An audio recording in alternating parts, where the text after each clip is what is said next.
Welcome guys. Today we move to transformation of sentences. वाक्यों का रूपांतरण. What is transformation? To change the sentence without changing its meaning. Sentence को change करना, sentence को बदल देना, सेंटेंस के स्ट्रक्चर में बदलाव लाना बिना उसका अर्थ बदले. आज हम रूल नंबर 2 में जाएंगे. Interchanging the degree of comparison. Adjective और एडवर्ब की डिग्री में बदलाव लाना. कितनी डिग्री होती है? एडजेक्टिव और एडवर्ब की 3 डिग्रियां होती हैं. Number 1 positive degree, number 2 comparative degree, number 3 superlative degree. Comparative degree मूल बेसिक फॉर्म जैसे great, large, big, wise, beautiful. Comparative degree 2 वस्तुओं में, 2 व्यक्तियों में, 2 गुणों में तुलना करना. एक को दूसरे से ज़्यादा अच्छा बताना, एक को दूसरे से घटिया बताना. तो ये आता है कंपैरेटिव. तो कैसे करोगे? क्या हो जाएगा? जो मूल शब्द है उसके पीछे ई आर लगा दो. ग्रेट है तो ग्रेटर, वाइज है तो वाइजर. लेकिन कुछ शब्द ऐसे होते हैं जिनमें आपको मोर लगाना पड़ता है. मोर ब्यूटीफुल, मोर प्रीशियस, मोर इम्पोर्टेंट. कुछ ऐसे होते हैं जिनका पूरा स्पेलिंग बदल जाती है. कैसे? जैसे बैड वर्स हो जाएगा, bad worse worst, good good better best. तो ये याद करने पड़ेंगे. आज हमको क्या दिया है? हमको सुपरलेटिव डिग्री दी है. हमको क्या दिया है? हमको कंपैरेटिव डिग्री दी हुई है. और हमने किस में चेंज करना है? पॉजिटिव डिग्री में. ये ध्यान रखिएगा, पॉजिटिव डिग्री में आपको चेंज करना है. पॉजिटिव डिग्री क्या होती है? जैसे मैंने अभी बताया, wise, brave, beautiful, precious, important, tall, big. ये क्या है? मूल रूप में लाना है. किसी चीज़ को सामान्य रूप में बोलना, सामान्य अर्थों में कहना. सेंटेंस से समझते हैं. सेंटेंस नंबर 1 दिया है, diamond is the most precious metal. आप यहाँ से देखो, the most precious, precious, more precious, most precious, superlative degree है. अब इसका जब पॉजिटिव बनाओगे तो क्या बनेगा? केवल प्रीशियस आएगा. और प्रीशियस शब्द जो है सो और एज के बीच में आएगा या एज और एज के बीच में आएगा. कब आएगा सो और एज? जब सेंटेंस में नो या नॉट आया है. नेगेटिव सेंटेंस है तो सो और एज के बीच में लिखेंगे प्रीशियस को. अगर नेगेटिव सेंटेंस नहीं है, नो और नॉट कहीं पर भी नहीं दिखाई दे रहा है, तो अफर्मेटिव सेंटेंस है, स्टेटमेंट यस में है, तो हम एज और एज के बीच में प्रीशियस को लिखेंगे. ये कह रहा है कि डायमंड जो है सबसे ज़्यादा कीमती, सबसे ज़्यादा मूल्यवान धातु है. तो क्या कहोगे? अब क्या होगा? जब डायमंड सबसे ज़्यादा मूल्यवान धातु है तो इसका मतलब हुआ कोई भी और धातु इतनी मूल्यवान नहीं है जितनी कि डायमंड है. तुलना तो करनी पड़ेगी ना, आपको कंपैरिजन करना पड़ेगा दूसरे से. तो आपको क्रिएट करनी पड़ेगी सिचुएशन. कोई भी अन्य धातु इतनी कीमती नहीं है, इतनी प्रीशियस नहीं है जितनी कि डायमंड है. ये हुआ इसका पॉजिटिव. तो इसका मतलब है नेगेटिव आ रहा है, नो अदर मेटल, कोई भी अन्य धातु, no other metal is, verb लाएंगे ही आप. अब क्या आएगा? सो और एच के बीच में प्रीशियस को लिखोगे. No other metal is so precious as, कौन? डायमंड, जितनी डायमंड है. No other metal is so precious as diamond.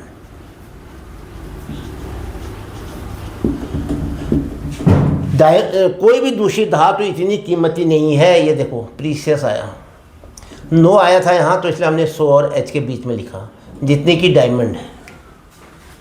Clear हो गया? मैं अभी आपको कंफ्यूज नहीं करा रहा हूँ, मैं केवल पॉजिटिव डिग्री बता रहा हूँ आपको. इसके साथ में तो मैं कंपैरेटिव भी बता देता, आप कंफ्यूज कर जाओगे। इसलिए आप आओ आगे, अब नंबर 2 में कंपैरेटिव के लिए मैं एक एक्सरसाइज और तैयार करूँगा आपके लिए, फिर हम कंबाइन चलेंगे। चलो, iron is the most useful metal, यहाँ पर भी सुपरलेटिव दे रखी है, most useful,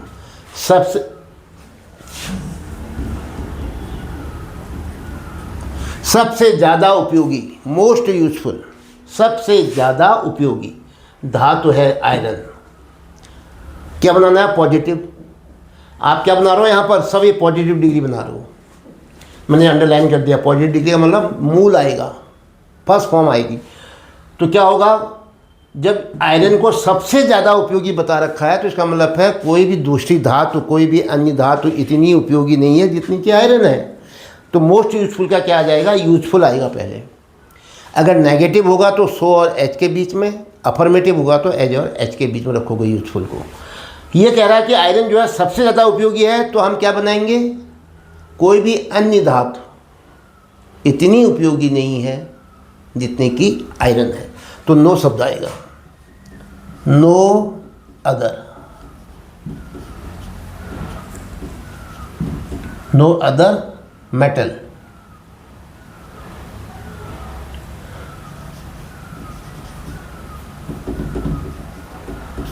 no other metal is so useful। ये जो यूजफुल है ये है आपका पॉजिटिव डिग्री, रख दिया हमने। No other metal is so useful as, so और एच के बीच में रख दिया। एच क्या? कौन? जितनी की आयरन है, एज आयरन। जितनी आयरन है उसके बराबर कोई भी अन्य धातु नहीं है, कोई भी अन्य धातु इतनी उपयोगी नहीं है जितनी की आयरन है। तो यूजफुल आ गया, अर्थ वही रहा।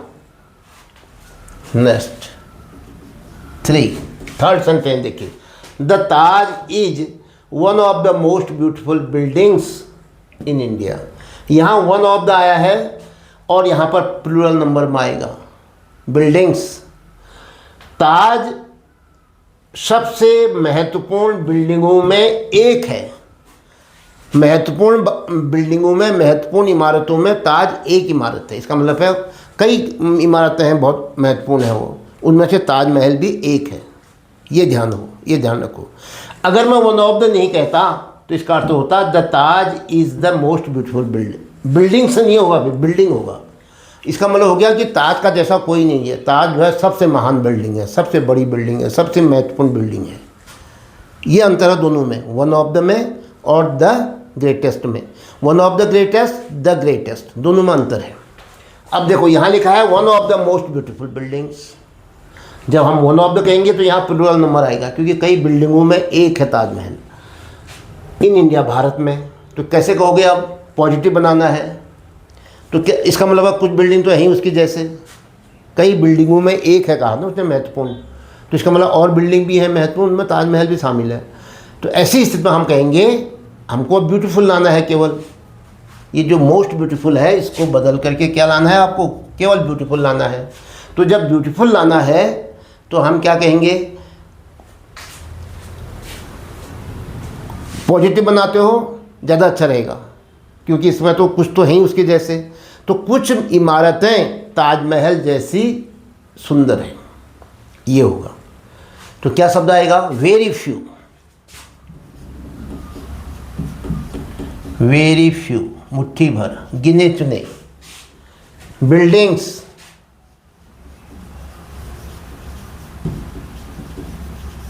वेरी फ्यू बिल्डिंग, ये है सब्जेक्ट, बिल्डिंग्स होगा। हाँ, अब आएगा verb are.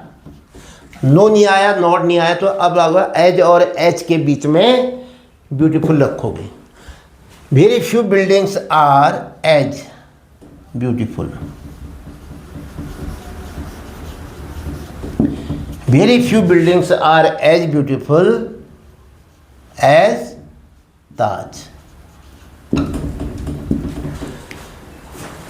As the Taj कर देता हूं, एज द ताज। जितनी ताज है कुछ इमारतें उसकी जैसी सुंदर हैं।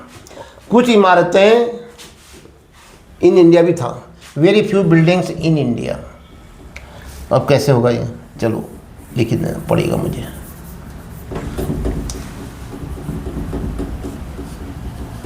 वेरी फ्यू बिल्डिंग्स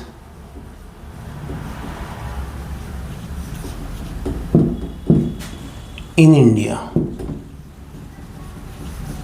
भारत में कुछ बिल्डिंगें आर हैं एज ब्यूटीफुल एज द ताज। भारत में कुछ इमारतें इतनी सुंदर है जितना कि ताज है। कब आएगा ऐसा, जब वन ऑफ द आएगा। क्लियर हो गया। Next number 4, Delhi is the biggest city in India. अब यहाँ देखो वन ऑफ द नहीं है, द बिगेस्ट है। द बिगेस्ट का मतलब उसके सामने कोई है ही नहीं दूसरा, वही सबसे बड़ा है, वही सबसे महान है। तो ऐसी स्थिति में क्या बनाना है आपने, इसका पॉजिटिव डिग्री। तो द बिगेस्ट कहाँ पर है, ये है। बिगेस्ट का क्या हो जाएगा अब, बिग। शब्द क्या आएगा, बिग। तो क्या कहोगे, दिल्ली सबसे बड़ा है, इसका मतलब है कोई भी दूसरा शहर भारत में इतना बड़ा नहीं है जितना दिल्ली है। ये हुआ इसका अर्थ। तो कैसे कहोगे, no other city in India is. कोई दूसरा शहर भारत में इतना बड़ा नहीं है। नो आ गया तो किसके बीच में आएगा, बिग। सो और एच के बीच में आएगा। सो और एच के बीच में क्या आएगा, पॉजिटिव डिग्री। पॉजिटिव डिग्री क्या बनेगी, बिग। बिगेस्ट का क्या बन जाएगा, बिग।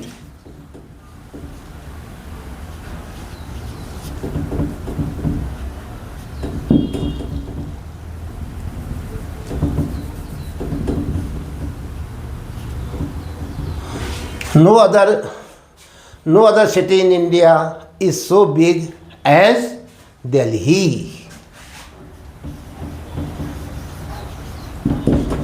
दिल्ली है या नहीं है, ये इसमें आपने इसके अंदर नहीं जाना है। आपको ये देखना है कि सेंटेंस क्या दिया है। सेंटेंस दिया हुआ था Delhi is the biggest city in India. Delhi जैसा बड़ा शहर कोई नहीं है भारत में। अब आप इसका पॉजिटिव बनाओगे, द बिगेस्ट का क्या हो जाएगा, बिग। तो दूसरा कोई भी दूसरा शहर भारत में इतना बड़ा नहीं है जितना कि दिल्ली है। क्या आ गया यहाँ पर, बिग। ये तो ये बिग शब्द जो है पॉजिटिव डिग्री हो गई। Next 5th, Nainital is one of the most beautiful hill cities. Hill stations कर देता हूँ, हिल स्टेशंस। हिल स्टेशंस का मतलब है प्लूरल नंबर है। मसूरी भी है, कौसानी भी है, तो इस ढंग से कई शहर है, भीमताल है ना। तो क्या कहोगे, Nainital is one of the most beautiful hill stations. तो क्या कहोगे, वन ऑफ द आया है, इसका मतलब है ब्यूटीफुल हिल स्टेशनों में नैनीताल एक है। नैनीताल भी एक हिल स्टेशन है। किनके बीच में, किनके साथ, जो बाकी सारे क्या हैं हिल स्टेशन हैं भारत के, उनमें नैनीताल भी एक है। ये मतलब हो। इसका मतलब ये नहीं कह सकते कि नैनीताल ही सबसे क्या है, सुंदर है, खूबसूरत है, ऐसा नहीं कह सकते हो। क्या दिया है आपको, मोस्ट ब्यूटीफुल दिया है। तो नैनीताल को सबसे बड़ा नहीं बता सकते हो क्योंकि इसने रखा one of the. One of the का मतलब हुआ ये जो हिल स्टेशंस हैं उनमें से नैनीताल एक है।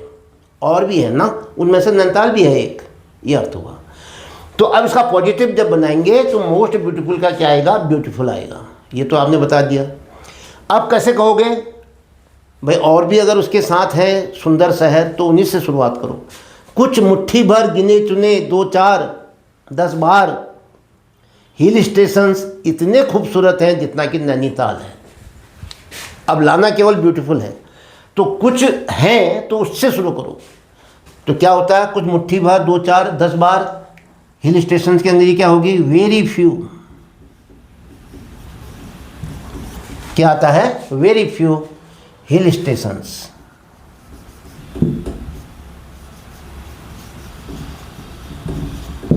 Very few hill stations are,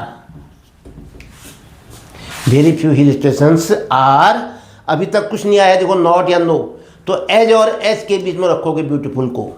very few hill stations are as beautiful.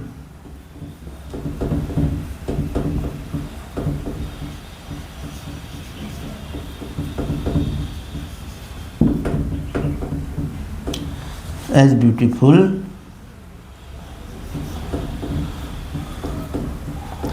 As Nainital.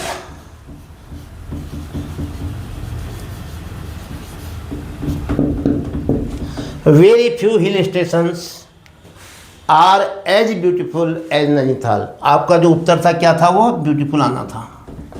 इसका अर्थ और इसके अर्थ में कोई अंतर नहीं है। इसको हमने क्या किया, ट्रांसफॉर्म किया। पहले यहाँ इस ढंग से था, अब यहाँ स्ट्रक्चर ऐसे हो गया है, अब पॉजिटिव डिग्री में आ गया है, रूपांतरण हो गया, सेंटेंस का स्ट्रक्चर चेंज हो गया, लेकिन अर्थ वही रहा। ऐसे कहो या ऐसे कहो, बात एक ही है। ये पॉजिटिव डिग्री में है, ये सुपरलेटिव डिग्री में है। अब आएगा next. Mount Everest is the highest peak in the world. संसार की सबसे ऊंची चोटी। माउंट एवरेस्ट संसार की सबसे ऊंची चोटी है।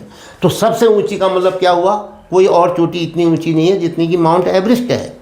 आपने क्या बनाना है, द हाईएस्ट। हाईएस्ट का क्या बनाना है आपने, पॉजिटिव डिग्री। क्या बनेगा, हाई, हाई, हायर, हाईएस्ट। तो अब हाई लिखना है आपने, किसके बीच में लिखोगे, एज या एच के बीच में, या सो और एच के बीच में। शो और एच के बीच में कब लिखोगे, जब वाक्य नेगेटिव होगा, उसमें नो आया होगा ना, या नॉट आया होगा। तो क्या है यहाँ पर, माउंट एवरेस्ट सबसे बड़ी चोटी है संसार की। तो हम क्या कहेंगे, कोई दूसरी चोटी संसार की इतनी बड़ी नहीं है जितनी कि माउंट एवरेस्ट है। नेगेटिव बनना है तो शो और एच के बीच में क्या लाओगे, हाई शब्द लाओगे। कैसे बोलोगे, नो अदर चोटियाँ, नो अदर पीक। चोटियाँ नहीं आएगा, पीक आएगा। कोई एक भी नहीं है तो फिर पीक से क्यों कहते हैं, एक ही नहीं है तो फिर दूसरी कैसे हो जाएगी। No other peak in the world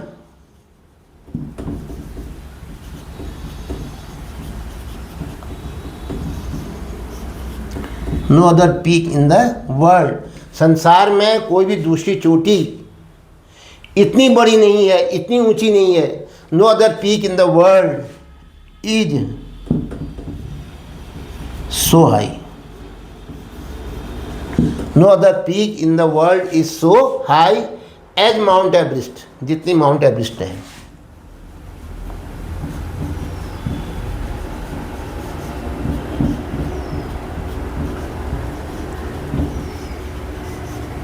as Mount Everest, जितनी माउंट एवरेस्ट बड़ी है, कोई दूसरी चोटी संसार की इतनी बड़ी नहीं है। क्या आ गया, हाई।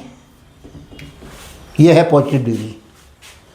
अब 7, sentence number 7। You can not play football better than my brother. मेरे भाई जैसा से ज़्यादा अच्छा फुटबॉल तुम नहीं खेल सकते हो। मेरे भाई से ज़्यादा अच्छा फुटबॉल तुम नहीं खेल सकते हो। यहाँ पर नहीं शब्द आ गया है तो क्या होगा, यू कैन एटलीस्ट, मतलब अब बेटर आया है ना, क्या शब्द आया था, बेटर। अब बेटर का क्या आ जाएगा बताओ, बेटर का क्या आ जाएगा, गुड आएगा। बेटर का क्या आ जाएगा, गुड आएगा। कैसे कहोगे,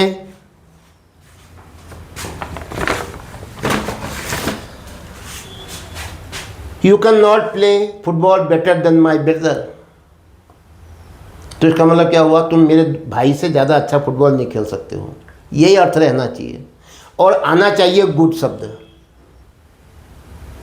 तो क्या होगा, मेरा भाई, मतलब क्या कह रहा, तुम नहीं खेल सकते, इसका मतलब मेरा भाई तुमसे ज़्यादा अच्छा फुटबॉल खेल सकता है। ये तो मतलब हुआ इसका मतलब मेरा भाई तुमसे अच्छा खिलाड़ी है, फुटबॉल का खिलाड़ी है। माई ब्रदर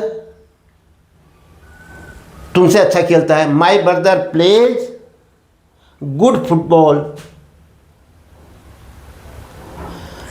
या क्या कहोगे, अब यू भी तो आना है, तुलना होनी नहीं है, तुलना होगी तो फिर कंपेरेटिव भी हो जाएगा वो, आपको गुड लाना है। माई brother is a good football player, क्या लिखूँ मैं, केवल माई ब्रदर प्लेज ही लग दो लोग, प्लेज, मेरा भाई खेलता है गुड फुटबॉल। अब देन यू नहीं कह सकता हूं मैं इसको, फिर तो कंपेरेटिव भी हो जाएगा वो, है ना।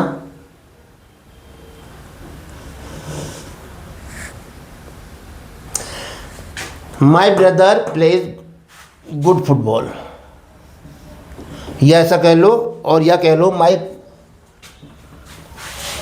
Brother is a good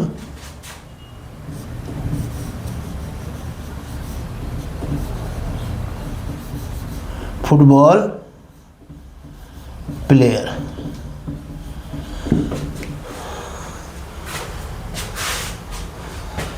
my brother is a good football player. अब तुमने कहा था इसमें तो तुलना हो ही नहीं रही है,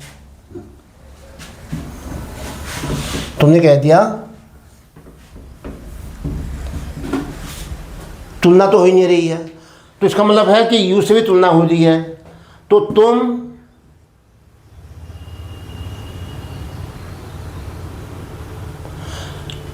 इतना अच्छा फुटबॉल नहीं खेल सकते हो जितना मेरा भाई खेलता है, या तो ऐसा करना पड़ता है, मेरा भाई भी आ जाना चाहिए, यू भी आ जाना चाहिए। इसका मतलब हुआ क्या, you can not play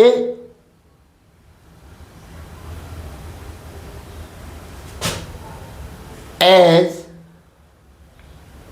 you can not play football as good as my brother, मेरे भाई के समान अच्छा फुटबॉल तुम नहीं खेल सकते हो। सबसे अच्छा लग रहा है, you can not play football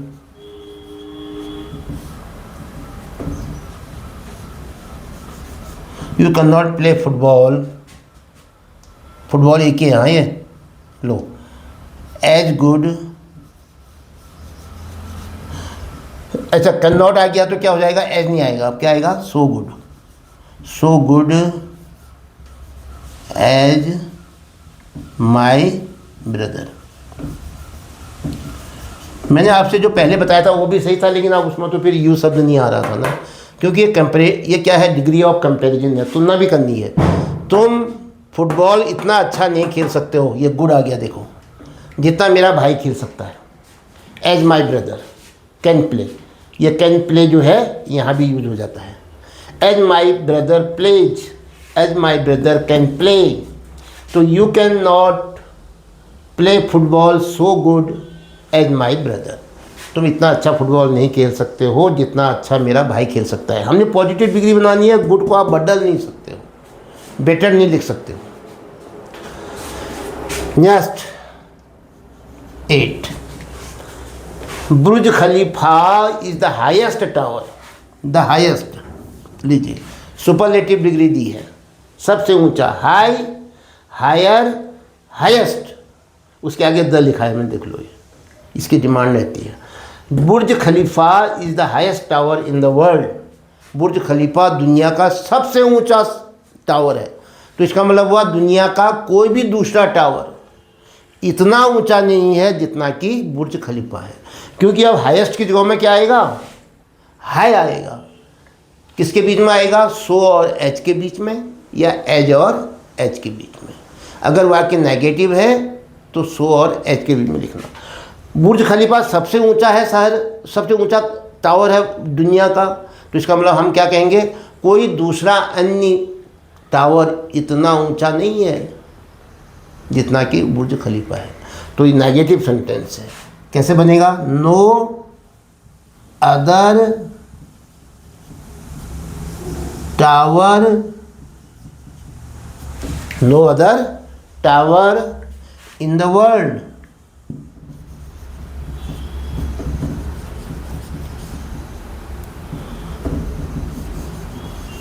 no other tower in the world, दुनिया का कोई भी दूसरा टावर इतना ऊंचा नहीं है जितना कि बुर्ज खलीफा है। इज नॉट, अरे no other tower in the world, is दो बार नॉट नहीं आएगा। No other tower in the world is so high,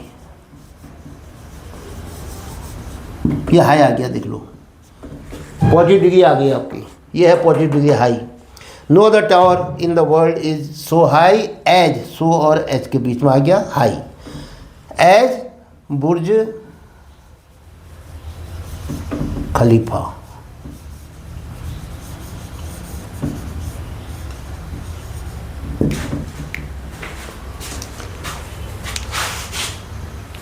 खलीफा को आप ऐसे भी लिख सकते हो, बुर्ज खलीफा, लो खलीफा, कोई ज़रूरी नहीं है हम उसको इस रूप में लिखें, अमेरिकन लैंग्वेज में खलीफा लीजिए।